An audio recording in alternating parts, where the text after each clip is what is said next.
एक किसान था।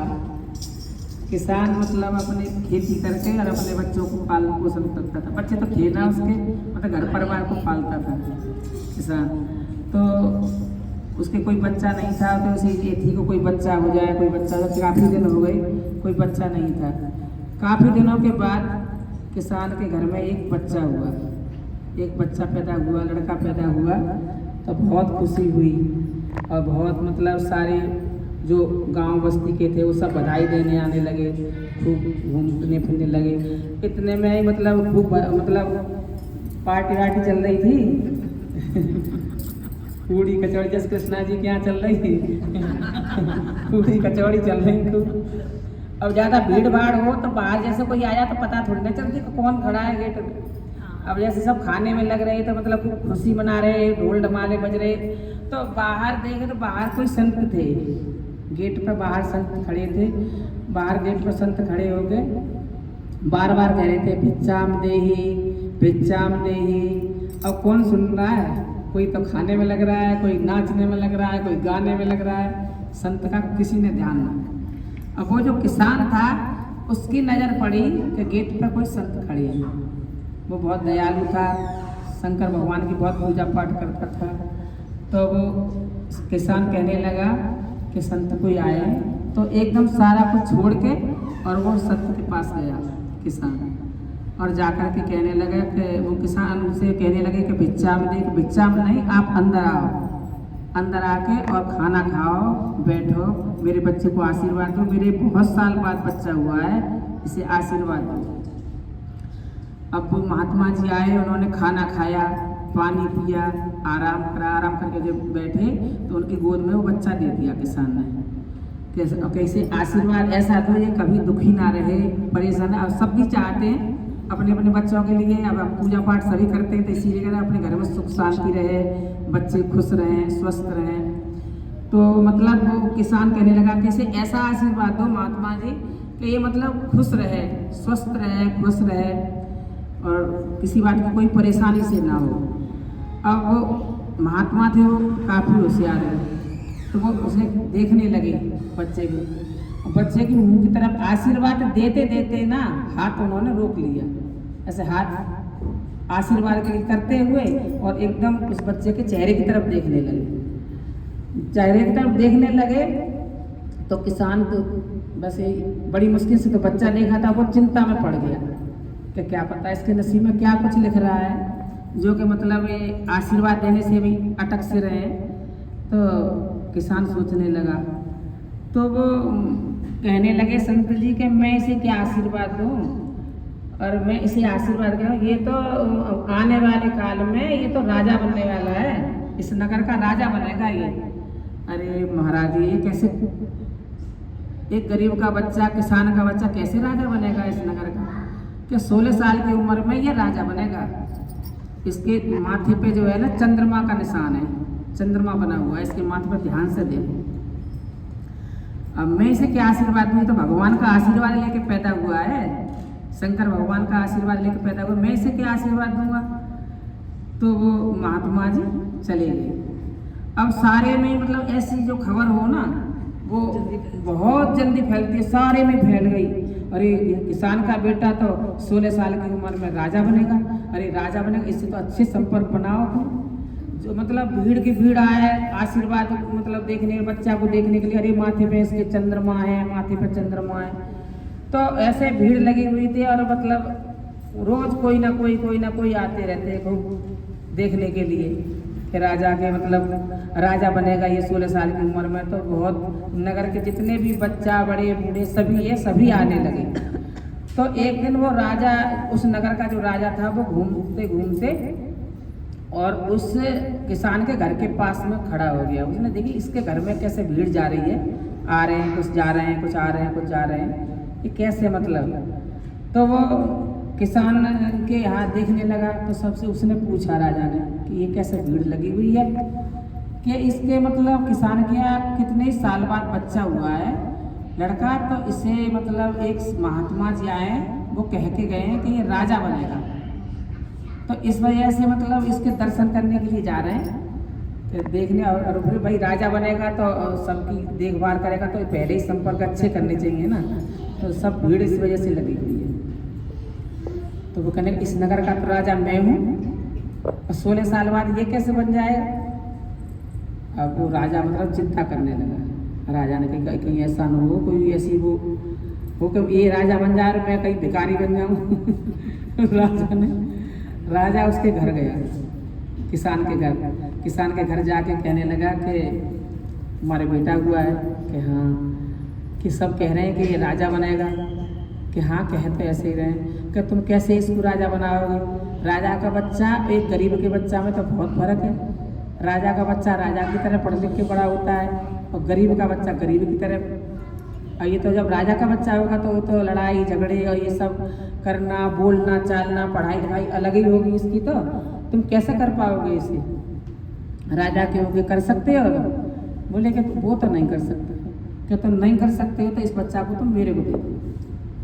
तो वो कहने लगा कि नहीं, बच्चा तो नहीं दूंगा मैं, कि बच्चा दो, मेरे पे यकीन रखो, मैं 16 साल का जैसे ही होगा ना वैसे ही वापस कर दूंगा। तो वो किसान कहने लगा कि अपने घर पूछा उसने, उसकी माँ मने करने लगी कि ना मैं तो नहीं दूंगी बिल्कुल भी, मेरा तो गरीब है, तो गरीबी से मुझे राजा ना बनाना, मैं तो ऐसा ही सही है। तो वो किसान कहने समझाने लगा कि देखो संत जी कह के गए हैं, तो मतलब उस योग्य होना चाहिए ना, जब राजा बनेगा तो राजा की योग्य भी तो होना चाहिए बच्चा।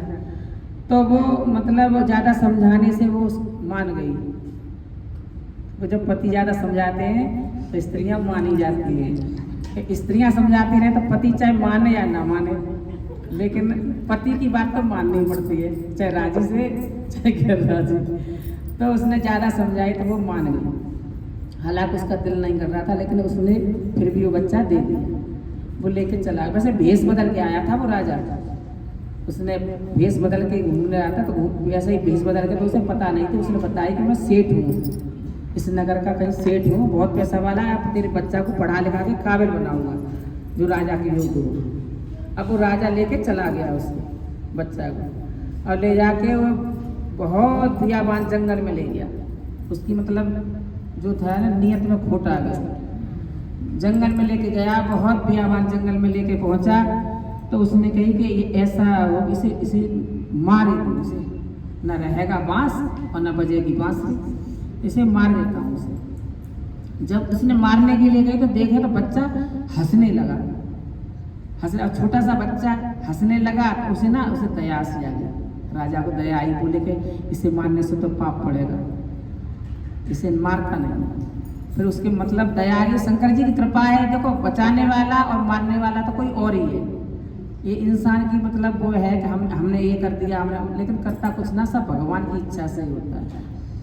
अब उसने दया जैसे आई उसको, तो अब क्या करूं, तो उसने एक लकड़ी का वो लिया बक्सा, लकड़ी के बक्सा में छेद करा दिया जिससे उसे सांस मिलती रहे, और उस बच्चा को उसमें लिटा दिया, बक्सा में लिटा के, और नदी में प्रवाहित कर दिया। नदी में बहता हुआ अब राजा तो निश्चिंत हो गया, गई रात कटी। अब बंजा राजा कैसे बनेगा, अब तो गया, अब कहीं न कहीं जाके ये डूब जाएगा बक्सा और ये मर जाएगा। बस राजा घर आ गया, राजा को कोई चिंता नहीं, अपने घर आ गया। एक बहते हुए वो जैसे ही बक्सा बहते बहते बहुत दूर निकल गया, बहुत दूर पहुंचा तो वहाँ पर एक सेठ थे। सेठ बहुत पैसा वाले थे, तो वो मतलब स्नान करते थे सुबह ही सुबह, गंगा जी में स्नान कर रहे थे। स्नान करते हुए उन्हें देखा कि एक बक्सा जा रहा है। उन्हें बात कुछ ऐसी लगी कि क्या पता इसमें क्या है, तो उन्होंने उस बक्सा को बाहर निकाला, देखा तो उसमें बच्चा, एकदम सुंदर बच्चा।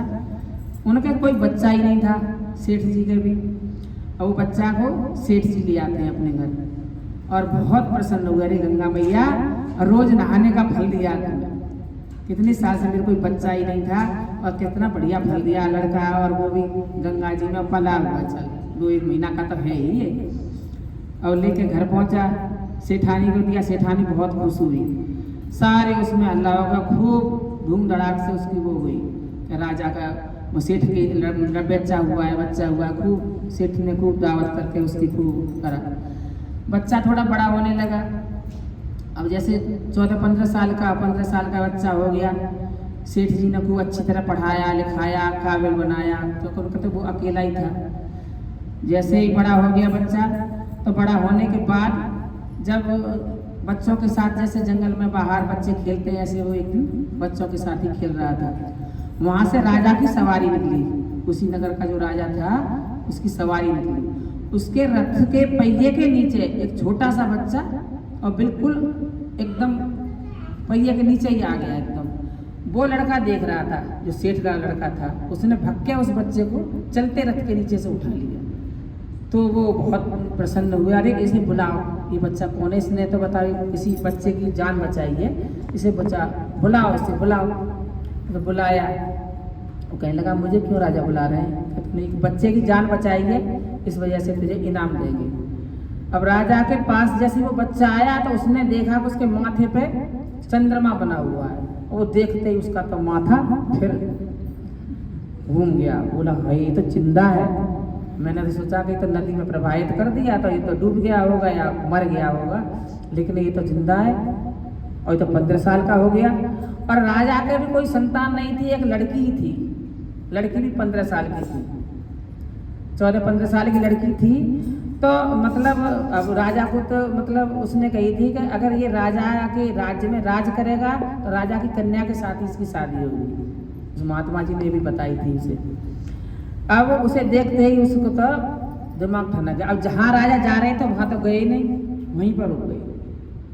कहने लगे कि बेटा तुम किसके बेटा हो, कहने लगे मैं सेठ जी का बेटा हूँ। कि तो और कितने बहन भाई हैं, तो कोई भी नहीं है, मैं अकेला ही हूँ।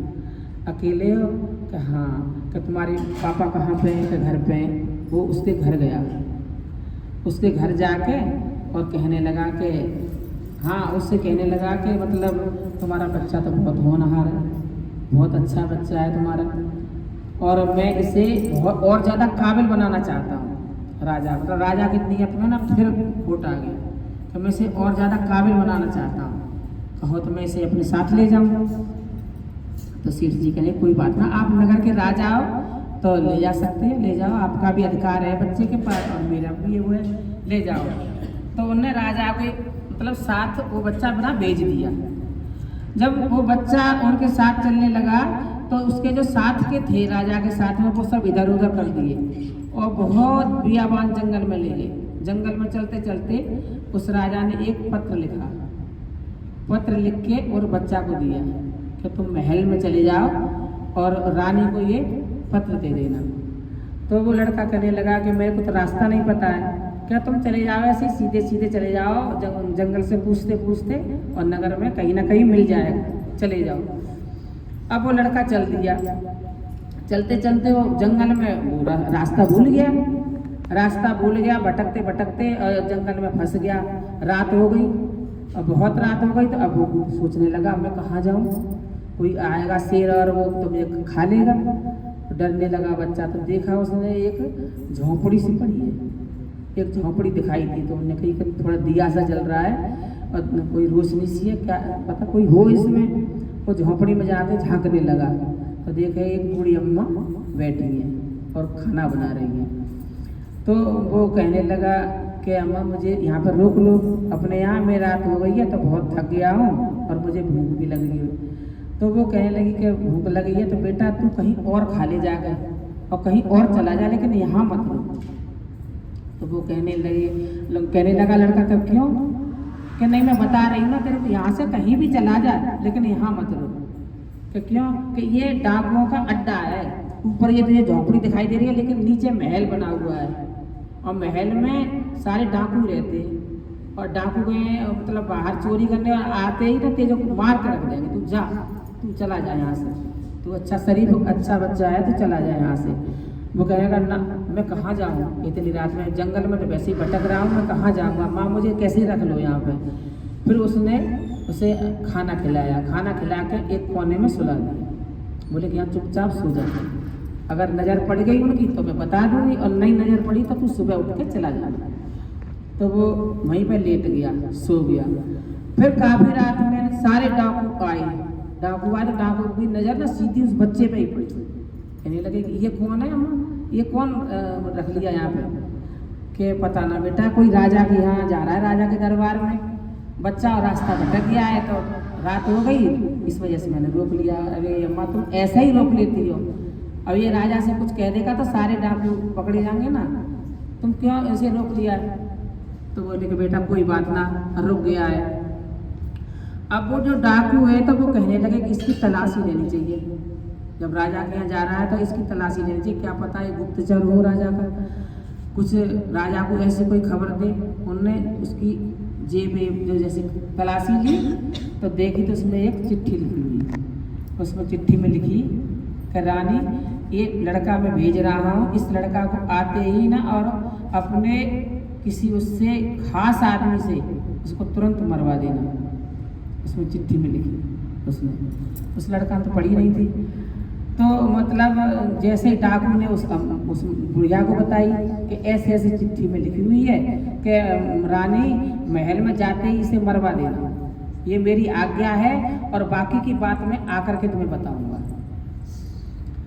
तो अब बुढ़िया चिंतित हुई, भैया बच्चा तो बहुत शरीफ है, कह रहा कि मैं अपने मम्मी पापा का अकेला ही बच्चा हूँ, तो मतलब वो बहुत चिंता सी करने लगी। तो वो कहने लगा कि तो अब क्या करें, और राजा के हस्ताक्षर भी उस पर हो रहे थे। तो उसने फिर कहा, डाकू जो थे वो भी दयालु थे, उनने फिर लिख दी कि मतलब रानी ये लड़का जब आए यहाँ पे तो इसको आते ही राज्याभिषेक कर देना और अपनी बेटी की शादी इसके साथ ही कर देना। और वो चिट्ठी उसकी जेब में रख दी, जेब में रख दी, और वो लड़का जैसे सुबह दिन निकला तो बच्चा चल दिया। पूछते पूछते राजमहल में पहुंचा, वहाँ पहुँचते ही रानी ने उसने कही कि मतलब रानी से मिलना है मेरे को। फिर रानी आई अंदर से, उसने वो पत्र उसे दे दिया। पत्र को लेके जैसे ही उसने रानी ने पढ़ा तो फिर राजा की का बुद्धि खराब है, एक साधारण लड़का है, उसके कह रहे इसके शादी भी कर देना और राज्याभिषेक भी कर देना, सब कुछ कर देना, और बाकी की बात में बात आके करूँगा। क्या बात करेंगे जब मैं सब कर ही दूंगी? तो वो कहने लगी राजा की आज्ञा है, माननी तो पड़ेगी। उसने तुरंत पंडित बुलाए विद्वान और अपनी बेटी की शादी तुरंत करा दी और उसका राज्याभिषेक कर दिया। राज तिलक होने के बाद वो तो बैठ गया सिंहासन पर। अब थोड़े 4-6 दिन बाद और वो राजा आए, राजा ने देखी कि सिंहासन पर तो वो लड़का बैठा है। अरे वो तो राजा तो उसे देखते ही बहुत क्रोध में भर के उसने राजा ने कही कि रानी बुलाई, अरे तुमने ये क्या कर दिया, चिट्ठी ना पढ़ी क्या? कि हाँ पढ़ी, चिट्ठी में ऐसे तो लिख रहा है देखो। अरे ऐसे कैसे लिख गया, मैंने तो इसमें कुछ और ही लिखा था। कि क्या लिखा था? तो राजा ने गुस्सा में आगे कहा मैंने तो इसे मारने के लिए लिखा था। और राजा ने तुरंत तलवार निकाली, तलवार निकाल के जैसे ही उसे मारने लगा तो उसकी बेटी आई, बेटी उसके आके बीच में खड़ी हो गई कि ऐसे कैसे मारोगे, ये मेरा पति है, मेरी शादी हुई है इसके साथ, ऐसे कैसे मारोगे इसे? तो वो राजा सोचने लगा कि अब तो भाई लड़की आगे खड़ी है तो अब तो कुछ ना कर सकता, अब इसकी शादी भी हो गई है और इसका राज्याभिषेक भी हो गया। इतने में ही जो संत थे जिन्होंने वो लड़का छोटे पर देखा था और उसे आशीर्वाद दिया था कि 16 साल की उम्र में और राजा बनेगा, तो वो संत उसके दरवाजे पे आए। फिर राजा के दरवाजे पे आकर कहने लगे कि बताओ राजा, मेरी बात सत्य है या आपकी? जो करता है वो ऊपर वाला करता है, जो होता है तो उसकी मर्जी से होता है। इंसान के हाथ में कुछ भी नहीं है, क्योंकि इंसान अपने जो मर्जी कर ले, लेकिन होगा वही जो भगवान की इच्छा होगी। क्योंकि शंकर भगवान की कृपा से ये राजा ही बन गया, आपकी बेटी के साथ शादी हो गई और अब आप साधु संत के कपड़ा पहनो और मेरे साथ वन में चलो। अब राजा और रानी दोनों साधारण कपड़े पहन के और उस संत महात्मा के साथ तपस्या करने चले गए और वो राजा और रानी बन गए। और शंकर भगवान की जय, वो सच्चे दरबार की जय। माई मेरी